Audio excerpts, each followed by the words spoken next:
وہ خاتون کہتی ہے میرا اور میرے شوہر کا کلیجہ پھٹنے لگا. میں نے کہا بابا یہ جذبہ کہاں سے ملتا ہے, یہ سکون کہاں سے آتا ہے, یہ کیفیت کیسے ملتی ہے؟ مجھے کہنے لگا تو نے لینی ہے؟ میں نے کہا ہاں. تو کہنے لگا تو بھی گنبد خضرا والے نبی کا کلمہ پڑھ جا, تو بھی رسول اللہ کا کلمہ پڑھ جا.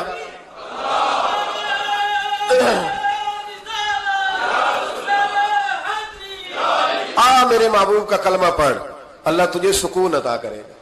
ایک حدیث نہ پڑھ دو مسلم شریف سے, بخاری سے ایک حدیث نہ پڑھ لو تاکہ یہ بات مضبوط ہو جائے.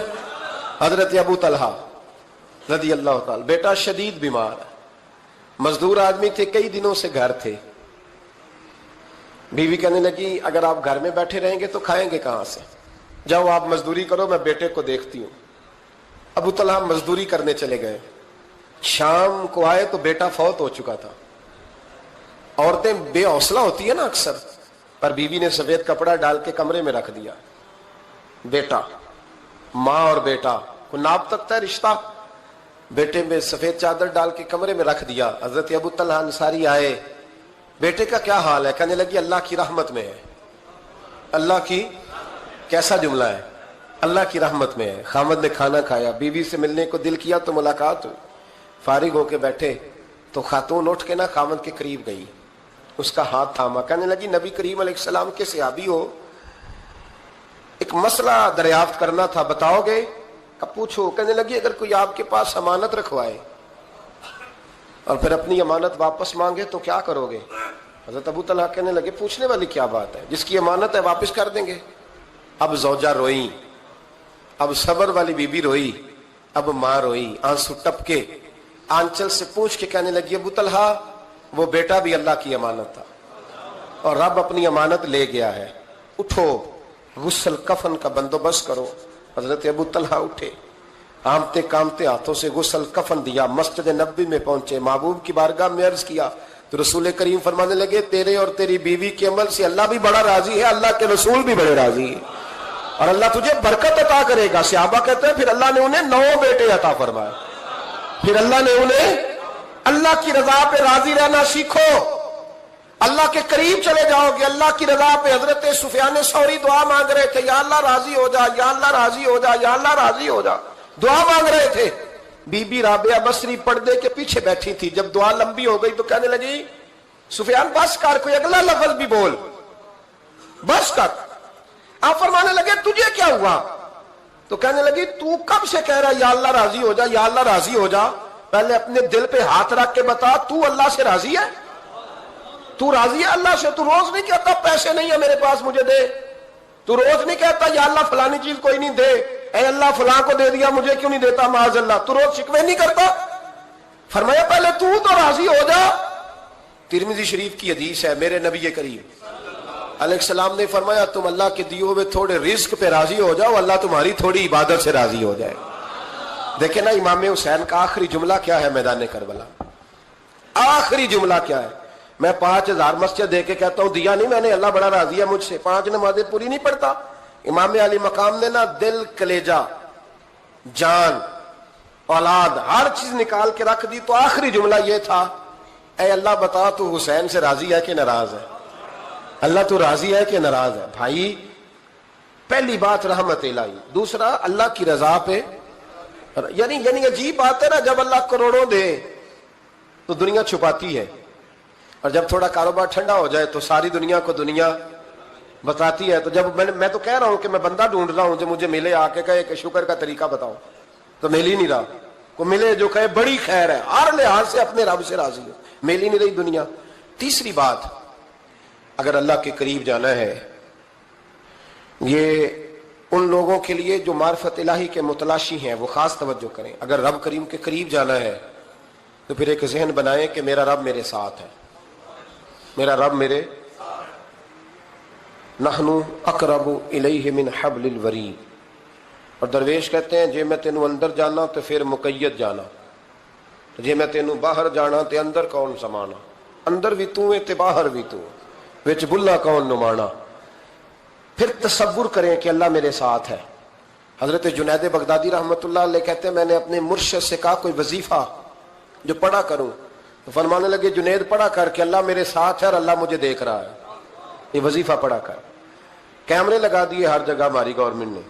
کہتے ہیں کیمروں کی مدد سے پکڑا گیا, کیمروں کی مدد سے. مسجدوں کے دروازوں پہ کیمرے, ایئرپورٹوں پہ کیمرے, ریلوے اسٹیشن پہ کیمرے, بڑے بڑے جنرل سٹور پہ کیمرے. نیچے لکھا ہے خبردار کیمرے کی آنکھ آپ کو دیکھ رہی ہے. کیمرے کی آنکھ دیکھے تو لوگ گناہ نہیں کرتے, تو یہ کیوں نہیں سوچتے کہ رب ہمیں دیکھ رہا ہے؟ یہ تصور کیوں نہیں جمتا کہ رب ہمیں.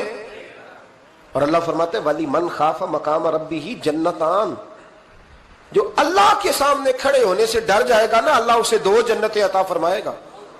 اللہ اسے ایک دفعہ اگر کوئی ڈر گیا اللہ کے سامنے کھڑے ہونے, کتنی دفعہ بولیں تو صحیح.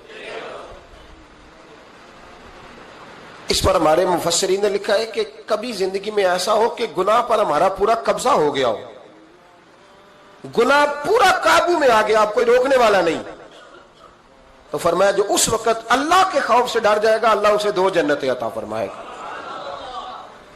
امام شافعی رحمۃ اللہ علیہ کے زمانے میں نا ایک بادشاہ کا اپنی بیوی سے جھگڑا ہو گیا. تو وہ بھی ملکہ تھی, کسی بادشاہ کی بیٹی تھی, شہزادی تھی. اس نے بھی سخت جملہ کہا, کہنے لگی چل دور ہٹ جہنمی, معاذ اللہ. اب اس نے اپنے خامد کو جہنمی کہا تو کہا, وہ کہنے لگا اس کا خامد کہ اچھا تو مجھے جہنمی کہتی ہے, جا پھر اگر میں جنتی نہیں تو تجھے 3 طلاقیں.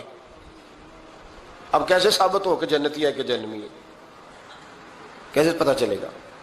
علماء سے پوچھا تو وہ کہنے لگے ہم کیسے بتائیں, کون ڈگری دے کہ تو جنتی ہے کہ جہنمی ہے. بات دور نکل گئی. امام شافعی کے پاس گیا, وہ رسوخ رکھتے ہیں علم فقہ کا, ان کے پاس گیا, جا کے کہنے لگا حضور یہ مسئلہ ہے. امام صاحب فرمانے لگے اکیلے میں مجھے ملتے ہو؟ وہ اندر آیا, کچھ دیر گفتگو ہوئی تو امام صاحب فرمانے لگے لو جی یہ بندہ جنتی ہے, اس کی بیوی کو طلاق کوئی نہیں ہوئی, یہ جنتی ہے. آپ کو پتہ ہے لوگ فتویٰ جلدی دے دیتے ہیں. کچھ لوگ خلاف تقریریں کرنے لگے کہ بادشاہ تھا تو امام صاحب نے بچا لیا ہے, کیسے آپ نے ڈگری دے دی کہ جنتی ہے جی. تو امام صاحب کہنے لگے تم بحث نہ کرتے تو میں بات پردے میں رہنے دیتا. سنو, میں نے بادشاہ کو تنہائی میں بلا کے پوچھا ہے کہ کبھی اللہ سے بھی ڈرے ہو؟ صرف اس لیے کہ اس وقت اللہ دیکھ رہا ہے. یہ نیت کبھی بندوں سے ڈر کے تو بندے بڑے گناہ نہیں نہ کرتے, کبھی اللہ سے ڈر کے بھی چھوڑا ہے. تو بادشاہ کہنے لگا بالکل چھوڑا ہے. میری ایک کنیز تھی بڑی خوبصورت, غریب گھر کی ملازمہ, غریب گھرانے کی تھی. ایک دن میں آیا تو میرے کمرے میں صفائی کر رہی تھی. معاذ اللہ میرا اس پہ دل آ گیا, میں نے دروازہ بند کر لیا. دنیا کی کوئی طاقت نہیں تھی, میرا اپنا محل تھا, مجھے کچھ دیکھ بھی لیتا تو کسی میں جرت نہیں تھی مجھے منع کرنے. اور میں چونکہ حکمران تھا, مطلق العنان تھا, کوئی شکایت بھی نہ کرتا. لیکن جب میں نے اس کی طرف ہاتھ بڑھایا تو اس نے ایک ہی لفظ کہا, کہنے لگی تو اللہ سے نہیں ڈرتا, تو اللہ سے نہیں ڈرتا. کہنے لگا کوئی نہیں تھا امام صاحب مجھے منع کرنے والا, کوئی نہیں تھا. لیکن جب اس نے کہا تو اللہ سے نہیں ڈرتا تو میں کانپنے لگا. میں نے اس سے معافی مانگی, غریب ملازمہ سے میں نے بادشاہ ہو کے معافی مانگی.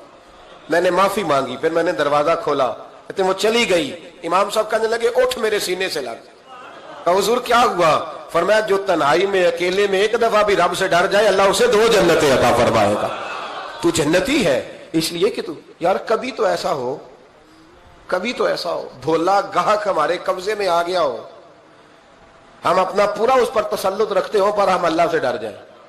کبھی ایسا ہو کہ کروڑوں روپیہ ہمارے تسلط میں ہو, ہم چاہیں تو جتنا مرضی استعمال کریں لیکن ہم اللہ سے ڈر جائیں. حضرت عمر کا زمانہ تھا, ایک نوجوان صحابی کا بیٹا مسجد جایا کرتا تھا, بڑا نیک تھا. ایک عورت اس کو اپنی طرف بلانے لگی, لبھانے لگی. نوجوان تھا, ایک دن دل آ ہی گیا بی بی پہ. عشاء کی نماز پڑھ کے اس کے گھر کی طرف جا رہا تھا کہ کسی قاری صاحب نے آیت پڑھ دی, ولی من خاف مقام ربہ جنتان, جو اللہ کے سامنے کھڑے ہونے سے ڈرے گا رب 2 جنتیں عطا کرے. یہ آیت کیا سنی کہ نوجوان بے ہوش ہو کے گرا. کسی نے باپ کو خبر دی کہ تیرا بیٹا بے ہوش ہے. باپ گھر لائے, بالوں میں ہاتھ پھیرا, بیٹے کیا ہوا؟ اس نے آنکھیں کھول کے کہا ابا جی میں نے گناہ کیا نہیں, لیکن میرا قبضہ پورا ہو گیا تھا گناہ پہ. وہ بالکل راضی تھی, میں چاہتا تو میں گناہ کر لیتا لیکن میں اللہ سے ڈر گیا. کیا واقعی رب مجھے 2 جنتیں دے گا؟ تو باپ نے ماتھا چوما, کا بیٹا اللہ کے وعدے بڑے ہی سچے ہیں, بڑے سچے ہیں. تو یہ تصور کر کے اللہ مجھے دیکھ رہا ہے, پھر ڈر جا, واقعی 2 جنتیں دے گا. اس نوجوان نے چیخ ماری اور روح ہی پرواز کر دی. رات کو جنازہ پڑا, دفن کر دیا. صبح حضرت عمر آئے, فرمایا اتنا نیک نوجوان تھا تو مجھے کیوں نہیں بتایا؟ میں اس کے غسل میں شریک ہوتا, کفن میں شریک ہوتا, میں جنازہ پڑھاتا. حضور بس رات دیر ہو گئی, دفن کر دیا. امام سیوطی نے لکھا, ابن کثیر نے لکھا, ابن عساکر نے لکھا. حضرت جناب عمر فاروق فرمانے لگے مجھے بتاؤ تو صحیح اس کی قبر کہاں ہے. نیک ہو کوئی بندہ تو قبر پہ جانا چاہیے. فرمایا بتاؤ قبر کہاں ہے. حضرت عمر کو قبر پہ لے گئے تو سیدنا فاروق اعظم قبر پر کھڑے ہو کے فرمانے لگے نوجوان مجھے امید ہے اللہ نے تجھے 2 جنتیں دی ہوں گی. حضرت عمر کہتے ہیں مجھے اللہ کی قسم قبر کے اندر سے بول پڑا, کامل پیر اونا دے باہو قبر جنان دی جیوے. قبر کے اندر سے بول پڑا, کہنے لگا عمر امید والی بات نہیں, میرے رب کے وعدے بڑے سچے ہیں, اس نے واقعی مجھے 2 جنتیں عطا فرمائی, اس نے واقعی 2 جنتیں دی ہیں. کبھی کوئی کام تو ایسا ہو جو صرف اللہ سے ڈر کے چھوڑا جائے, ہونا چاہیے کہ نہیں ہونا چاہیے. آپ یقین کریں بچوں سے ڈر کے ہم نے بڑے کام چھوڑ دیے, بھائیوں سے ڈر کے چھوڑ دیے, دنیا داروں سے ڈر کے چھوڑ دی. اور کبھی کبھی میں کہہ دیتا ہوں کہ بہت سارے ماں باپ نے اولاد سے ڈر کے چھوڑا, بہت سارے استاد شاگردوں سے ڈرتے ہیں, الا ماشاءاللہ کچھ پیر مریدوں سے ڈرتے ہیں. کاش ہم اللہ سے ڈرنا شروع کریں. جب رب سے ڈرو گے پھر کسی اور سے نہیں ڈرو گے. اللہ کا خوف سنوارتا ہے, سجاتا ہے. یہ ذہن بنائیں. حضرت سیدنا عبداللہ ابن عمر رضی اللہ تعالیٰ عنہ کر رہا تھا تو صحرا میں کھانا کھانے کے لیے بیٹھا. ایک چرواہا بکریاں چرا رہا تھا, میں نے دعوت دی روٹی کھا لو. کہنے لگا میں نے روزہ رکھا ہے. آپ فرماتے ہیں غریب آدمی تھا, نفلی روزہ. میں اٹھ کے قریب گیا, میں نے کہا پتہ تو کروں صرف روزے دار ہے کہ نیک بھی ہے. صرف کچھ روزے دار ہوتے ہیں پر نیک ہے, ناراض نہ ہو جائیے گا, حضرت عبداللہ ابن عمر کی بات کر رہا ہوں. کچھ نمازی ہوتے ہیں پر نیک, حاجی ہوتے ہیں پر نیک, وہ تقوی نہیں اختیار کرتے, مقاصد نماز اور مقاصد روزہ نہیں جانتے. کہتے میں قریب گیا تو میں نے جا کے اسے کہا یہ بکری بڑی پیاری ہے, بیچ نہیں دیتا میرے ہاتھ. کہنے لگا میری نہیں, میں تو چرواہا ہوں, تنخواہ پہ بکریاں چراتا ہوں, کسی اور کی ہیں, مالک کوئی اور ہے. تو فرماتے ہیں میں نے اسے کہا کہ مالک کو کہہ دینا کہ ایک بکری بھیڑیا لے گیا تھا, یہ 300-400 بکریاں, مالک کو کیا پتہ, کہنے ایک بھیڑیا لے گیا ہے. تو کہتے ہیں اس نے داڑھی جھاڑی تو گرد اڑی, غریب آدمی مٹی میں لتھڑا ہوا, لیکن اس کی آنکھوں میں اتنی روشنی. کہنے لگا حضور بکریوں کے مالک سے تو کہہ دوں گا بھیڑیا لے گیا ہے, اور جب کائنات کا مالک پوچھے گا, جب عرش کا مالک پوچھے گا تو کیا جواب دوں گا. آپ فرماتے ہیں میں واپس آیا, میں نے پتا کیا کس کا غلام ہے. پہلے غلام خریدا, پھر بکریاں خریدی, پھر وہ بکریاں اسے تحفے میں دے دی. کہنے لگا حضور یہ کیا ہے. فرمایا تو رب سے ڈرتا تھا نا تو اللہ نے تجھے انعام عطا فرمایا ہے.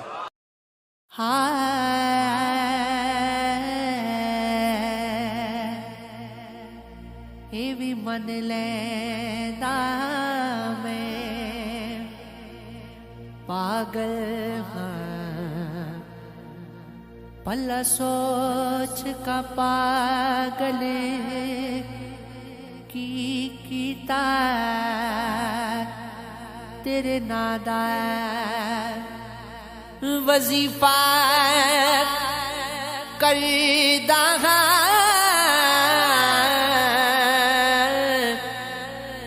پلا سوچ کامل کیتا